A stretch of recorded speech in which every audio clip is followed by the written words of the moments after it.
Hi guys! This summer I took a professional success class and I learned a ton about marketing yourself to future employers, which really got me thinking about the things that I can do right now in the early years of college to advance my future career goals. Obviously, I am no expert. I'm going to be a sophomore in college. I have never had a real job besides working on campus. But these are just a few of the thoughts that I've been having recently, and I thought if anybody has any ideas, then make sure to leave them below and we can all kind of have a little brainstorm together. Also, if you aren't subscribed, make sure to do so, and let's start with the video. Tip number 1, take some personality tests.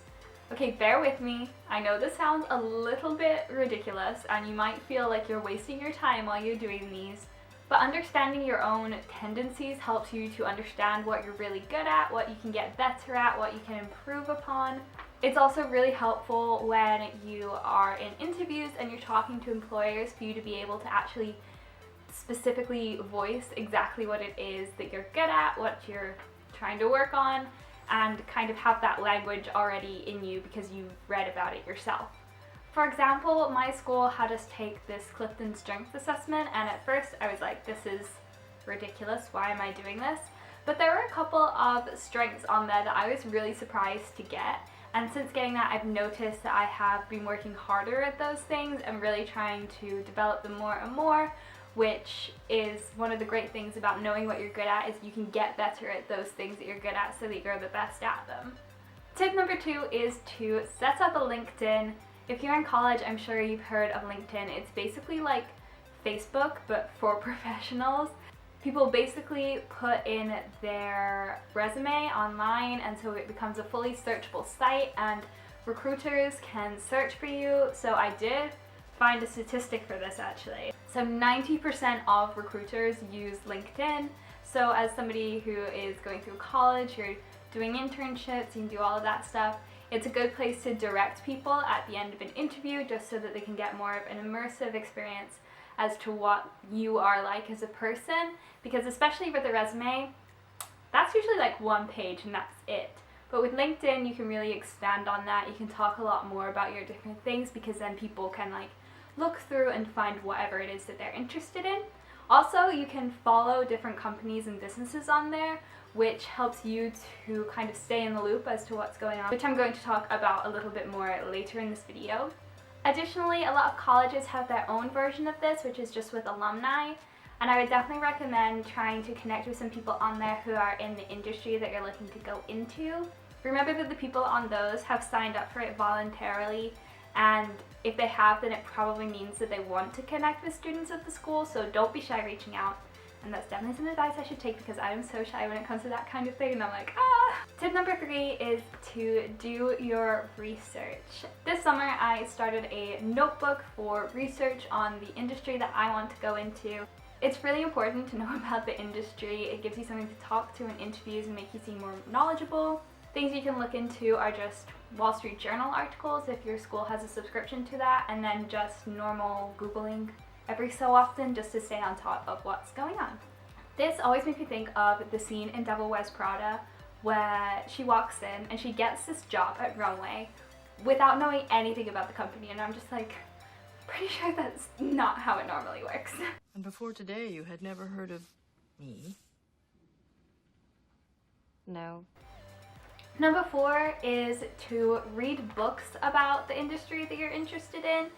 Books about leadership is a really good place to start because that's applicable in pretty much any profession.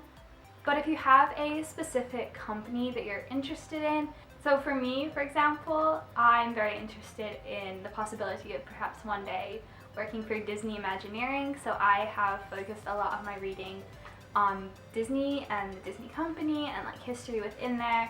But the thing is, even if you don't get a job there or not in that particular industry, there's probably going to be things you can take away from all of those books that you can put into place in any professions. Number 5 is to look up job postings. I feel like this is probably one of the most helpful things that you can do, especially like super early on. So like me as a going to be a college sophomore, knowing what employers are looking for now helps me to make sure that I'm focusing my efforts, my extracurriculars, and those extra hours that I have to fill with things that will help me in the future. For example, for the type of job that I'm looking into, hopefully I need to know some certain coding languages so I can look and see what coding languages they want me to do. A lot of jobs say that they would like to see you really show dedication to engineering and be part of professional engineering groups. So now I know at this point that I need to be more involved in those engineering groups. Number 6 kind of goes off of that a little bit. It's to tailor your classes. So for me, I'm doing engineering, and that's a pretty rigid curriculum in the first place, but I do have a little bit of wiggle room here and there. For example, if you know that a certain professor happens to have experience working in that industry, then maybe you would take their class rather than another professor's. Or if you have some electives and you know that if you know whatever industry that you're going into faces a lot of environmental questions, maybe you would take like environmental ethics or something like that as like one of your other classes that you have to take. My last tip is to keep a list of questions now. I am one of those people who, when somebody finishes talking and they're like, any questions, I sit there and I'm like, and a lot of the time I want to know more, but I just don't have anything specific that I want to know off the top of my head, or I forget all of those questions that I had. So making sure to keep a list really is so helpful, because that way you know that you can get those questions answered that you want to know about. And because you've been writing down these questions as you've been doing your research, your questions will be a lot more high level and you'll seem a lot more informed about the topic anyway.